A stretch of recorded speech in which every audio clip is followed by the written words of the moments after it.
Madalas dalawi ng mga sakuna at kalamidad ang Pilipinas. Paano nga ba ito pinaghahandaan maging ng iba't ibang mga organisasyon dito sa ating bansa? Ito po ang inyong espesyal na edisyon ng Pilipinas Online, Bantay OCW. Ako po si Susan Kay.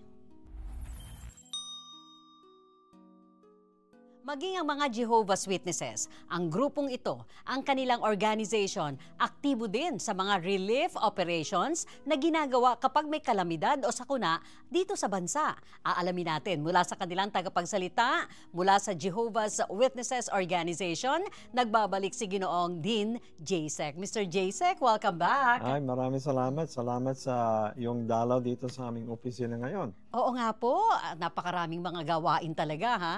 Marami talaga. Pwede po bang i-share ninyo sa amin ang ginagawa ng inyong organization hinggil dito sa relief operations activities nitong katatapos na mga kalamidad at maging ng mga nakaraan pa? Talagang nakikibahagi kami sa mga gawain may kinalaman sa relief dahil ang lawak ng epekto nitong mga bagyo, mga baha at iba pa, di ba? At kamakailan lang nang dumaan yung habagat at yung mga bagyo, Opo. ay marami ang naapektuhan.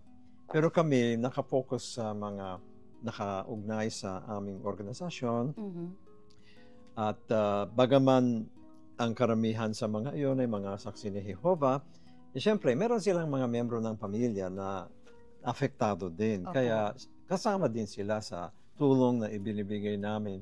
Ito ay hindi lang ginagawa dito sa Pilipinas, kundi sa buong daigdig, may mga kaayusan kami para tulungan yung mga nasasalanta sa iba't bawat ibang bansa. disaster. Pandaigdig ito. So ano po yung naging motivation ng inyong organization worldwide, sabi nyo nga, buong globo, na makibahagi sa disaster relief efforts na ito? Dahil ang aming organisasyon ay isang salig sa Bibliang kaayusan, lagi naming tinitingnan yung sinasabi ng Biblia tungkol sa mga ginawa ng mga tunay na Kristiyano noong una.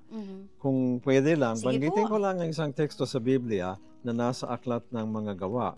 Kasi dito binabanggit ang isang halimbawa para sa atin na pwedeng tularan sa ating panahon.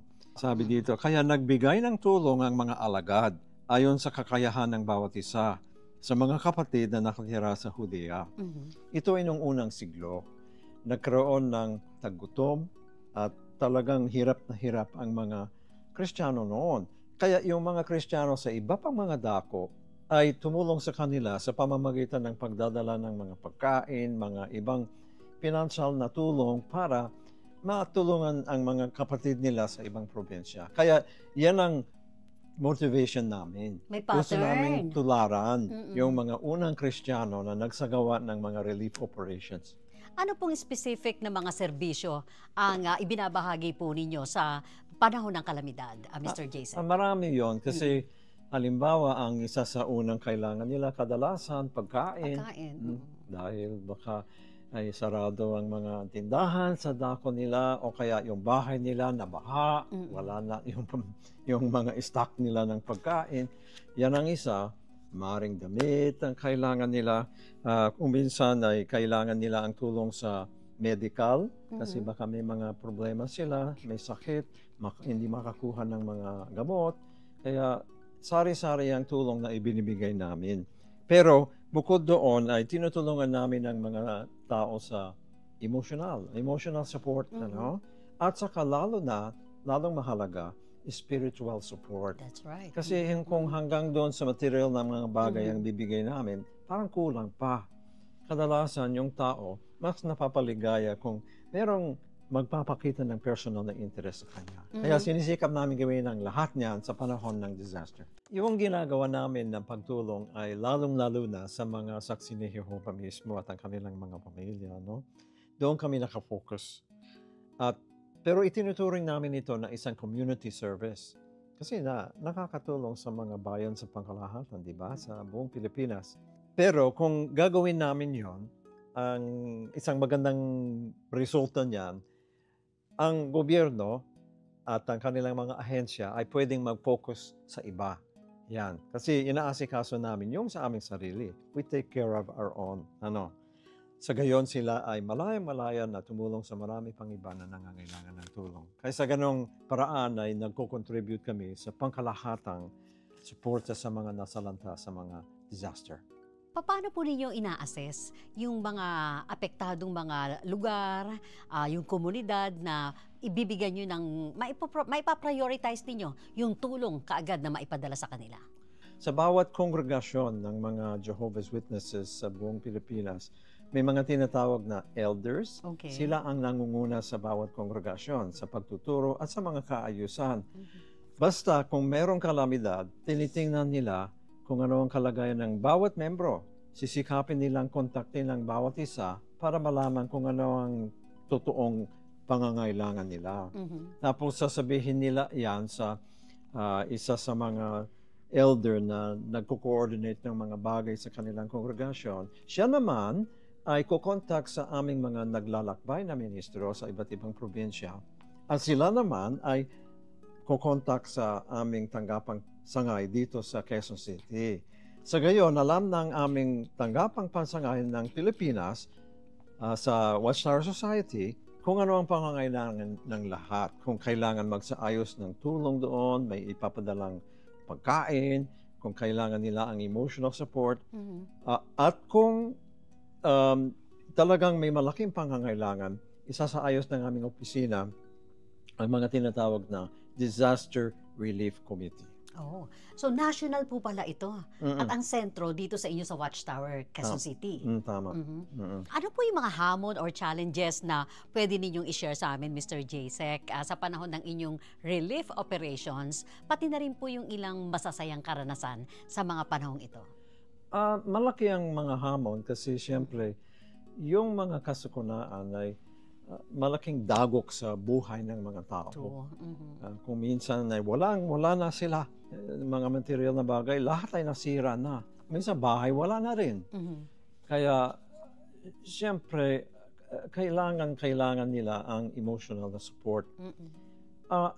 Ang isang halimbawa na mababanggit ko lang, bagaman ito ay medyo matagal na rin, pero di ba noon, panahon ng bagyong Haiyan o yung Yolanda dito sa Pilipinas, ang daming naapektuhan. Mga bahay nila nawasak.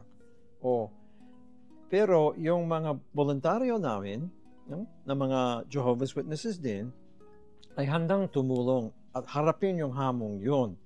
Kaya kahit yung mga bahay ay nawasak, nag-organisa kami ng mga teams na nagtayo muli ng mga bahay nila. Kaya bagaman hindi madali sa pagtutulungan ng lahat, at dahil meron silang personal na interest sa kanilang kapwa-membro at sila ay may mga nag-guide sa kanila na mga elders, nagiging matagumpay ang mga kaayusan. Yung po ba yung panahon, Mr. Jacek, na nanawagan yung inyong organization sa inyong mga kamiyembrong Jehovah's Witnesses na mga doktor, nurses na ipinadala ninyo noong panahon ng Yolanda? Tama yun. At noong panahon yun, dahil sa lawak ng kalamidad, hindi lang mga taga rito sa Pilipinas ang tumulong, kundi pati mga ibang saksi ni Jehovah sa iba pang mga bansa hanggang sa Europa, nag-volunteer na pumunta dito para tulungan ang kanilang mga kapananampalataya. Sa talagang pumunta sila, ha? Sa pagtatayo, mga doktor siguro, at ano pang mga klase ng voluntaryo. Iba't ibang sining sa trabaho, yung mga eksperto sa pagtatayo, medical, tumulong sila. Kahit sa emotional, may mga, yung specialty nila ay tulong sa mga, halimbawa, mga na-depress o nanlulumo, handa silang tumulong. Siyempre po, Mr. Jacek, napakahirap din ang kalagayan na pinuntahan nila nung panahon yun. Handa sila kung ano man yung kanilang abutan. Walang hotel noon. Wala. Oo. Ako noon ay kasama sa isa sa mga team na pumunta doon sa Tacloban at sa mga karatid na bahagi ng Visayas.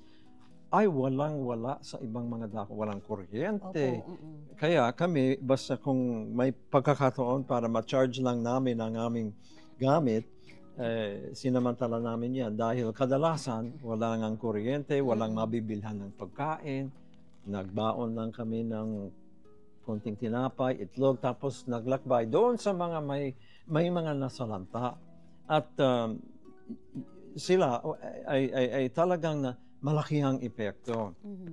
May mga napuntahan kaming bahay ng aming mga kapatid doon na wala na. Yung sahig na lang ang nanatili Opo. at ang naiwan. Kasi ganun kalakas yung hangin. Kahit Kingdom Hall, nawasak din ang aming Kingdom Hall. Kaya hindi madali ang pagtulong sa panahong yon. Pero dahil sa aming pag-ibig sa kapananampalataya at sa mga iba pa, siyempre, kaya mong harapin yan sa tulong ng Diyos na Jehovah kasi siya din ay interesado sa tao at nagmamalasakit sa kanila.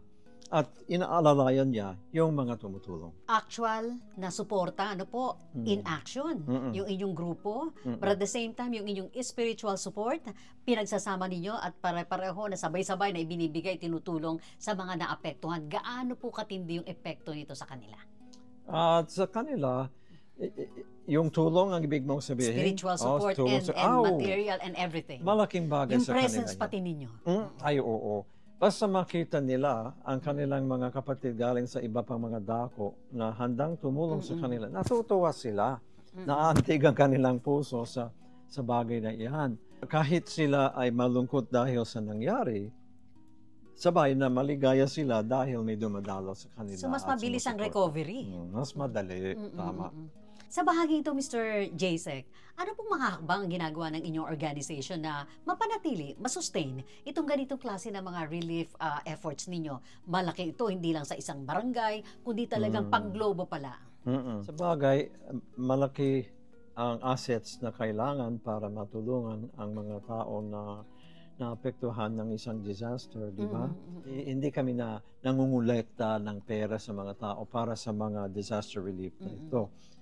Pero, kusang nagbibigay ang marami sa pundo namin para magawa ito. Hindi lang dito sa Pilipinas, kundi sa ibang mga bansa. At dahil international ang aming organisasyon, pinagsasama-sama yung tulong na yon para matulungan yung mga kapatid namin. Kaya dahil alam ng mga kapatid, mga membro, mga kasama sa aming mga programa sa espiritual, alam nila na may isinasagawang pagtulong sa mga nasasalanta. Sila ay kusang nagbibigay ng kanilang donasyon para matulungan ang mga iyon. Kaya sa ganong effort, yung ganong pagsisikap ng karamihan, nagagawa. Ano pong mga hakbang ang ginagawa ng JW Organization para ihanda ninyo ang inyong mga miyembro, ano po ang miyembro ng organization na ito na maging handa sa mga susunod na mga disaster in case? Meron kaming pagsasanay sa mismong kongregasyon. Bawat kongregasyon, halimbawa, taon-taon, meron kaming bahagi sa aming spiritual na programa na paghahanda para sa mga kasakulaan. Kaya sa mismong Kingdom Hall, napapanood nila ang mga video tungkol doon, kung paano ang gagawin nila, paano maghanda ng isang go bag, para handa silang lumikas kung may problema, ano ang ilalagay doon. Kaya espesipiko yung training na ibinibigay namin sa aming mga kapatid. At ganoon din, yung disaster relief committees na sila ang kumikilos. Halimbawa, katulad ng sa ngayon, sa Metro Manila, nagkaroon ng baha sa ilang mga dako, di ba? Kaya may disaster relief committee na nakafocus doon sa pagtulong doon. O kaya halimbawa sa Pangasinan, ganoon din dahil maraming lugar doon ang nabaha. Yung mga disaster relief committee ay may training din. Ang mismong opisina namin ay nakakatiyak na sila ay masanay at maging handa para sa anuman mangyari. At kung may tanong sila, siyempre pwede silang sumangguni sa aming tanggapang sangay dito sa Quezon City para malaman yung pinakamagandang decision ng pwedeng gawin sa bawat kalagayan ng mga kapatid. May mga specific na initiatives pala, programa, ano po, ang inyong organization para sa kaligtasan ng bawat isa, lalo na pagdating sa mga sakuna. Yung Go Bag, ina-announce din po ninyo yan? Oo, pinakikita ko minsan sa, halimbawa sa program sa namin sa Kingdom Hall, kung ano ang ilalagay doon, specific. May listahan, may pictures pa. Kaya nakikita ng mga kapatid, hindi sila nahihirapan na maghanda. may mensahe po kayo na nais ninyong ipahatid sa mga naapektuhan na komunidad at ilang mga individual, hindi lang po dito sa Pilipinas kasi marami tayong mga maraming mga Pilipino na nasa ibayong dagat. Although mga kabayan, si Mr. Jacek po, matagal na kasi sa Pilipinas at syempre kita nyo napakagaling magtagalog ang ating American national na spokesperson po ng mga Jehovah's Witnesses. Your message please. Siyempre pa, kami ay nahahabag sa lahat ng tao na naapektuhan ng mga kasakunaan. At may simpatya kami para sa kanila. Kaya sana kung sila, mga kaibigan natin, ay nagnanais na maging mas malapit kay Jehovah, na siya ang talagang nagbibigay ng kaaliwan sa mga na naapektuhan ng mga kalamidad, sana sila ay tumingin halimbawa sa aming website sa jw.org kasi may mga artikulo doon tungkol sa, hindi lang tungkol sa disaster, kundi sa pagiging malapit sa Diyos, buhay mo sa araw-araw, lahat niyan salig sa Biblia. Naniniwala kami kasi na ang aming mga kaibigan ay matutulungan kung magbibigay pansin sila sa edukasyon tungkol sa Biblia. At maaaring sila din ay makinabang sa mga kaayusan para sa mga nasasalanta.